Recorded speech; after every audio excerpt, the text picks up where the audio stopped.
Qu'est-ce qui nous empêche de nous éveiller? Messieurs, dames, bonjour, Mathieu ici, content d'être en votre présence aujourd'hui. J'espère que vous allez bien ce jour, moi ça va super.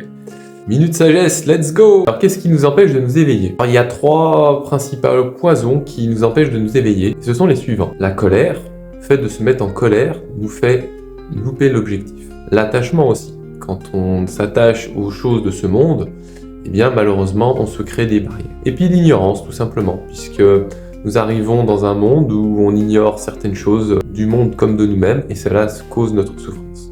Cela nous empêche de nous éveiller. Alors comment y arriver à ne plus en souffrir? Eh bien c'est simple, appliquer les antidotes. Et donc à la colère, le simple fait de rester calme vis-à-vis d'une situation, que ce soit de notre ressort ou non, nous permet de nous rapprocher de l'éveil. Aussi, par rapport à l'attachement, ce fait de se contenter de ce que l'on a, de ne pas désirer ce que l'autre a, de ne pas essayer d'avoir plus, sous prétexte qu'on va être soi-disant plus heureux. En se contentant, on permet justement d'arriver à une certaine satisfaction de ce que l'on a déjà, et justement de se rapprocher de cet éveil qui ne se trouve pas forcément dans les choses en plus, et plus dans le fait d'être nous-mêmes. Et enfin, la connaissance, l'antidote vis-à-vis de l'ignorance, savoir effectivement que toutes ces choses dont nous avons un intérêt dans le monde sont en fait que le reflet de notre propre bien-être, et bien fait qu'on n'a plus besoin de chercher à l'extérieur de nous-mêmes des réponses là où elles se trouvent en nous.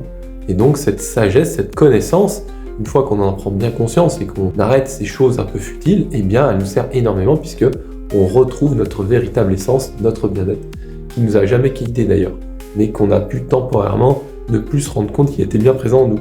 Voilà, messieurs, dames, un petit peu comment voir les freins à l'éveil et comment trouver aussi des solutions pour se rapprocher de l'éveil. Je vous remercie de m'avoir écouté, je vous souhaite de passer une bonne journée, et puis n'hésitez pas à pratiquer.